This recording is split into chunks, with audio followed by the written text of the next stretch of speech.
महालक्ष्मीर्महाकाली महाकन्या सरस्वती महासरस्वती देवी भक्तानुग्रहकारिणीश्वरी स्वर्लोकपरमाशक्तिर्मातृका जीवरूपिणी नित्या सर्वगतानन्ता नित्यानन्दा निरञ्जना नित्यप्रकाशिनी देवी स्वप्रकाशस्वरूपिणी त्रिपुरा भैरवी विद्या हंसा वागेश्वरी शिवा वाङ्मात्रा च महारात्रि कालरात्रि त्रिलोचना महाकाली कपाली सा महागौरी तिलोत्तमा काली कराली विक्रांता कामाक्षी कामदा शुभा चंडिका चंडरूपा चामुंडा लिंगधारिणी त्रैलोक्य विजया देवी त्रैलोक्य विजयोत्तमा सिद्धलक्ष्मीर्महालक्ष्मीर्मोक्षमार्गप्रदायिनी उमा भगवती दुर्गा चंडी दाक्षायणी परा प्रत्यंगिराधरा वेला लोकमाता हरिप्रिया पार्वती च रमा देवी ब्रह्मविद्या प्रदायिनी अरूपा बहुरूपा च विद्रूपानन्तरूपिणी पंचभूतात्मिका वाणी पंचैका पंचरूपिणी शक्तिदा पूजिका पडित्तर मुक्ति भुक्ति प्रलाम्बिका गायत्री सांख्य संभूता सावित्री प्रणवामृता देवमाता सुरेशानी वेदकर्मात्मिका कृतिः संख्या जाति क्रिया व्यक्ति प्रकृतिर्मोहिनी महां यश विद्या महाविद्या गुह्य विद्या विभावरी ज्योतिष्मती महामाता सर्वमंत्र फलप्रदा दारिद्र्यध्वंसिनी देवी हृदय ग्रंथि भेदिनी सहस्रादित्य संकाशा चंद्रिका चंद्ररूपिणी अकारादिक्षकारान्ता मातृका वर्णरूपिणी समाशान्ता च सावित्री गायत्री प्रणवाक्षरा शाकम्भरी वैष्णवी च सर्वदेव नमस्कृता नवदुर्गा विशालाक्षी करवीरनिवासिनी अब्जिका कौलिका शास्त्री वीणा पुस्तकधारिणी सर्वशक्तिस्त्रिशक्तिश्च ब्रह्म विष्णु शिवात्मिका इडा पिंगल मध्यस्था मृणालतनुरूपिणी यज्ञसेना ध्रुवा दीक्षा दक्षिणा सर्वमोहिनी अष्टांगयोगिनी देवी निर्बीजा ध्यान गोचरा सर्वतीर्थस्थिता सिद्धा भूपर्वत निवासिनी वेदशास्त्र ब्रह्मरूपा षडंगपद विक्रमा शिवा धात्री शुभानंदा यज्ञकर्म स्वरूपिणी व्रतिनी मौनिका देवी ब्रह्माणी ब्रह्मचारिणी एकाक्षर परा तारा तारका भयभंजनी ऋतंभरा निराधारा निराकाराधिकाक्षरा राकाकुहरमावस्या पौर्णमासी महाद्युतिः सिनिवाली विशालाक्षी रक्षोध्नि पुष्टिकारिणी दुष्टविद्राविणी देवी सर्वोपद्रवनाशिनी जया च विजया चैव जयन्ती च पराजिता युद्धावहा महादेवी सर्वभूतनिवासिनी अयुतायुद्धरूपा च प्रशान्ता सर्वरूपिणी समुद्रवसनीशानी ब्रह्माण्डश्रोणि मेखला पंचवक्त्रा दशभुजा शुद्धस्फटिकसन्निभा शारदा शाङ्करी धारा सर्वशस्त्रास्त्रधारिणी गंगा सरस्वती वेणी यमुना नर्मदा तथा रक्ता पिता सिता शर्वा सर्ववर्णा निरेश्वरी गुर्वी कात्यायनी शुभ्रा समसारार्णवतारिणी कपिका कर्णिका शोणा मल्लिका नवमल्लिका कौशिकी चक्रिया देवी सबला चक्रिका स्थिता सर्वभक्त्यात्मिका पडित्तर्वी भक्तिर्विजयात्मिका दिग्वासा नववासा च कर्णिका कमलोद्भवा श्रीसुप्तलक्षणा देवी दुर्गा सुप्तप्रबोधिनी श्रद्धा मेधा धृति प्रज्ञा धारणा शान्तिरेव च श्रुतिस्मृतिर्धृतिर्धन्य वधिरेष्टा मनस्विनी विभक्ता वैष्णवी माया सर्वमाया प्रभञ्जनी महेन्द्री मानपुष्टांगी महेन्द्रा तालरूपिणी अवस्थात्रय निर्मुक्ता सर्वरोग विवर्जिता येषणात्रय निर्मुक्ता गुणत्रय विवर्जिता योगज्ञानैकरम्या च योगज्ञानपरायणा त्रयी विश्वा विशोकाख्या वेदान्तज्ञानरूपिणी भारती कमला भाषा पद्मा पद्मावती प्रिया गौतमी गोमती गौरी नरहंस प्रवाहिनी नारायणी प्रमाधारा जाह्नवी शङ्करात्मिका व्याघ्रचर्म परिधाना नागयज्ञोपवीतिनी निर्मासा भस्म दिग्धांगी ब्रह्मकालस्वरूपिणी विषयणा च विशालाक्षी छाया देवी सुरेश्वरी चित्रघण्टा सुनन्दा श्रीर्मालिनी मनुसंभवा स्तंभना स्तंभिनी वीणा ब्राह्मिणी वारुणी कृति मोहिनी द्वेषिणी घोराह्य घोरारूढरूपिणी रुद्रैकादशिनी पुण्या कल्याणी लाभकारिणी देवदूती महादूती स्वप्नदुर्गाष्टभैरवी सूर्यचन्द्रार्धमात्राया ग्रहनक्षत्ररूपिणी बिन्दुनादकलातीता बिन्दुनादकलात्मिका दुर्जना दुर्जयाकारा कला षोडश संयुता काश्यपी कमला देवी नाभिचक्रनिवासिनी षडाधारस्थिता गुह्या देविका चक्ररूपिणी आदित्या शर्वरी शुभ्रा शुम्भसुरनिवर्हणी त्रिशिखा विशिखा शुभ्रा कर्म निर्मूलकारिणी आदिलक्ष्मीर्गुणाधारा शुद्ध ब्रह्मात्मिका बला कृत ब्रह्मा सुखाधारा सर्वचित्रस्वरूपिणी मृत संजीविनी देवी कामिनी कामवर्जिता निर्वाण भाग्यदा देवी हंसिका कौशिकी क्षमा अविद्या गुणिनी वेदा निर्गुणा खण्डिता सदा सौमिनी वेदबीजाख्या शबला चक्रधारिणी दण्डिनी मुण्डिनी व्याघ्री शङ्किनी सोमसम्मता सौत्रामिणी सदानन्दा पञ्चबाणप्रभञ्जनी बाणशोणसहस्राक्षी सहस्रभुजपादुका सन्ध्यावली त्रिसन्ध्याख्या ब्रह्माण्डमीति धारिणी राजिका रत्नमाला च कामधेनुर्भुरुक्रमा चिन्तामणि रोषा देवी कर्णिका स्वर्णभूषणा अश्वस्था वारुणी सेना काशिकामप्रभञ्जनी पञ्चप्रणवरूपाध्या कान्ता काम्यक्तरानना मन्त्रब्राह्मण विद्या च नादरूपाः विष्मती अथर्वणा श्रुतिशून्या कल्पना वर्जिता सती सत्यज्ञात्री प्रभा मैत्री प्रकृति पार्वणा सती अवर्णा पञ्चवर्णा च सुवर्णा भुवनेश्वरी त्रैलोक्यमोहिनी विद्या सर्वधाराक्षरेश्वरी हिरण्यवर्णा हद्मी सर्वोपद्रवनाशिनी कैवल्यपदवी लेखा सूर्यमण्डल संस्थिता सोममण्डल मध्यस्था नक्षत्रं मण्डले स्थिता वायुमण्डल मध्यस्था व्योममण्डल संस्थिता सर्वसिद्धान्त मार्गस्था वर्णावर्ण विवर्जिता शतरुद्रा संहरन्ती सर्वसंहारकारिणी चक्रिका चक्रमार्गस्था चक्रमार्ग प्रवर्तिनी कौलिकी वक्रकेशी च यक्षिणी षडिण्डपावनी सुलभा पौरुषी पुष्टि सर्वसत्त्वप्रवर्तिका अर्धनारीश्वरी देवी सर्वविद्याप्रदायिनी पार्वती पौरुषी विद्या सर्वोपनिषदा स्थिता त्रिकालज्ञानदा शान्ता नन्दिनी कमलासना रक्षा शान्तिप्रदा देवी गन्धर्वी गन्धवाहिनी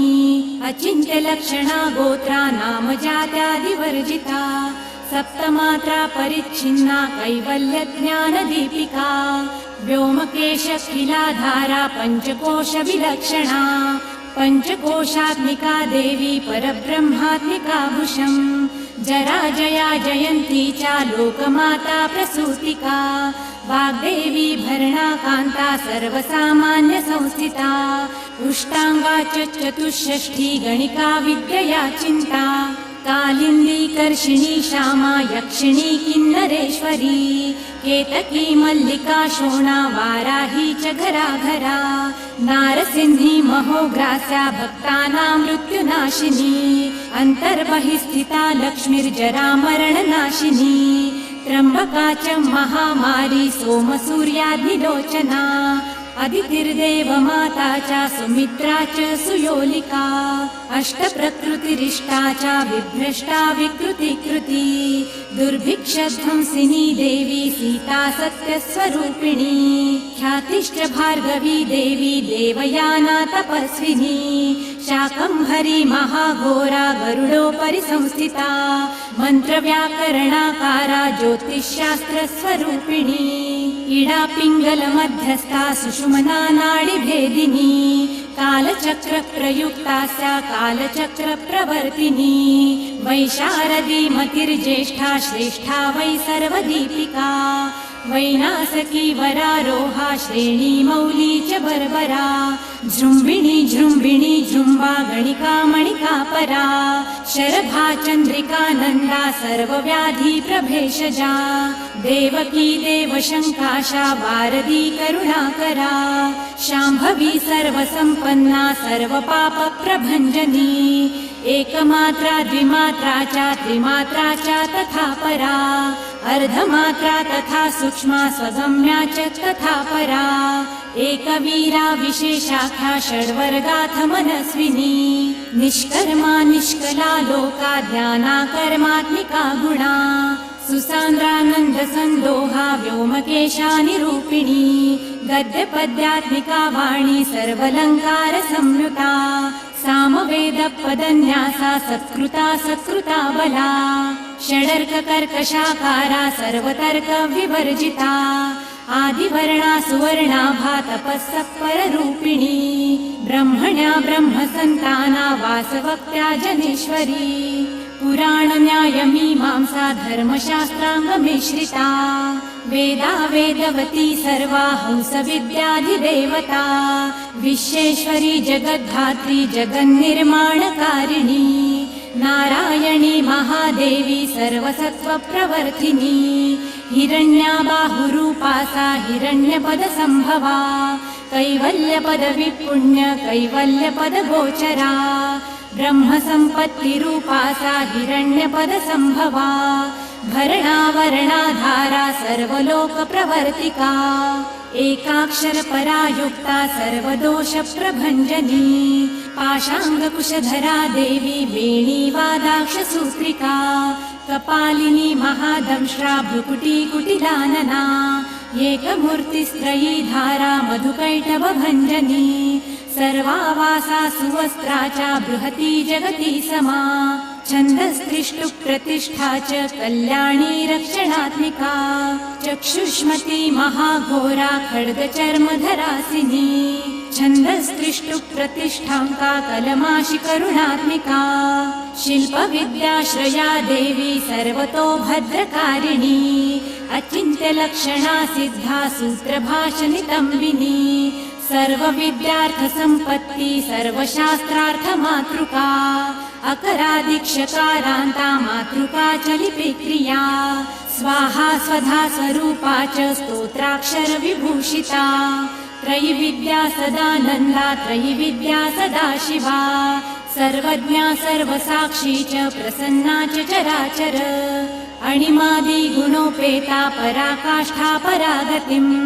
हंसयुक्त विमानस्था हंसारूढा शशिप्रभा भावना वासना वित्ति प्रकृति कमलामला तन्त्रितन्द्रि विचित्राङ्गी व्योमगङ्गा बलिप्रिया वारुणी वरुणावेशा रुद्रजुह्वामरूपिणी महानन्द नदी पुण्य गङ्गा पुण्याङ्गनाश्रया समाधिर्वारणाध्येया श्रोतव्या श्रोत्रिया घृणिः रामप्रिया महादेवी सुपसद्रा भुजारुणा निपातारुन्धती जङ्घा सर्वमाता विशेषणी आसिना च शयाना च तिष्ठन्ती धावतीति च लक्ष्मीर्लक्ष्मीरूपा च स्वरूपा गणिका कृतिः एकरूपा तपोरूपा स्वरूपा च तथा कृतिः स्वराकारा निराकारा श्रीयुक्ता च विशेषतः गम्भीरा गहना गुह्या योगलिङ्गाङ्गधारिणी शेषवासुकि विश्रान्ता ब्रह्माण्डफलचञ्चला करुणारूढ सम्पत्तिः कीलका मन्त्रकीलका शक्तिबीजात्मिका शर्वा मन्त्रा मन्त्रफलात्मिका आग्नेयी पार्थिवी वायवी वारुणी व्योमकी तनुः सत्यज्ञानात्मिकानन्ता ब्राह्मी देवी सनातनी अविद्यावासिनी माया प्रकृतिर्मोहिनीति च शक्तिराधार शक्तिश्च चिच्छक्तिष्ठातिशक्तिका वक्रारौद्री महामारी मारीजमानरूपिणी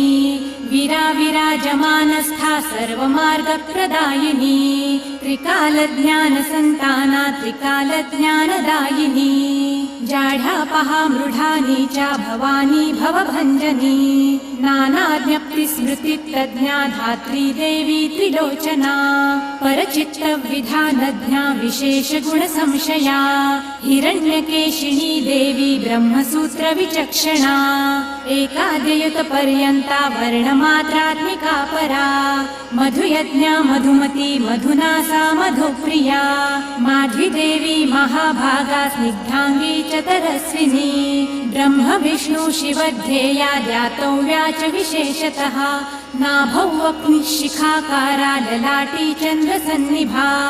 भ्रूमध्ये भास्कराकारा मुण्डकण्ठस्सधिस्थिता कृत्तिकाद्यूढसंस्थाना काशिकामात्मिकात्मिका मन्त्राक्षरा बीजा सर्वकामप्रदायिनी ब्रह्माण्डगर्भिणी देवी सप्तावर्णमातृका वराजपुरुषा भद्रा कुमारी कुशलात्मिका अचला विचला देवी शिवदोती शिवात्मिका हिमविन्ध्याद्रिसंस्थाना कावेरी रश्मिसंमितः योगनिद्रा महानिद्रा वनिताराधिताश्रिया वासुर्पणाभिदारम्भा सर्वकामार्थदायिनी अजपाना मया विद्या महालक्ष्मी सरस्वती कसादैकाक्षरा देवी जीवन्ती जीवमातृका आसुरी राक्षसी देवी कल्याणी कल्पनाकृतिः पञ्चसामात्मिका देवी सप्तसामात्मिका तथा उद्गिथोपासना रूपा पञ्चाग्निविधसाकृतिः प्रेकाग्निचिद्धना चापि सर्वविज्ञेश्वरी तथा भक्तिलभ्या महादेवी ज्ञानेनापि विशेषतः सर्वरक्षा महामाया ऋषिदेव नमस्कृता अष्टाष्टक महारूपा प्रत्यक्षाति प्रमातृका वेदशास्त्र प्रभातीता मिथ्या प्रपञ्चवादिनी सत्यप्रपञ्चवादाख्या विशोकाशोकनाशिनी भौतिका भूतसूक्ष्माध्यायादिभूतादिदेवता अधिलोकादिपञ्चाख्या पञ्चाख्या पञ्चसंहिता उद्ग्राहिनी कला वेद्या चेतना चित्तरञ्जनी एकसंख्या परार्धान्ता संख्या संख्येयरूपिणी समुद्रव्यो मध्यस्था व्योमबुद्धि समाश्रिता वीणा सरस्वती देवी वैष्णवी विष्णुसम्भवा वलितयः समायुक्ता भारती भरताश्रया षड्ब्रह्मात्मिका देवी ज्ञानब्रह्म परात्मिका कालिकेयी महारावा महोदधिजलाश्रया बडवाग्नि मुखा देवी योगिनी योगदायिनी महाभूता महामाया महाविद्या प्रदायिनी पञ्चभूत महाग्रासा पञ्चभूताधिदेवता सर्वप्रमाण सम्पत्ति सर्वापद निवारिणी ब्रह्माण्ड बहिरन्तस्था वर्णमात्राधिदेवता महामाता महाभोक्त्री मङ्गला च समाश्रया आर्या शिवकरा देवी प्रवरा परहेतुकी हेतुकी हेतुमाला च त्रिशिखा पञ्चलोचना सर्वाङ्ग समदाचारा मन्युहास्य परम्परा गीता गाथा चन्द्राभा सर्वातर्ज्योतिरूपिणी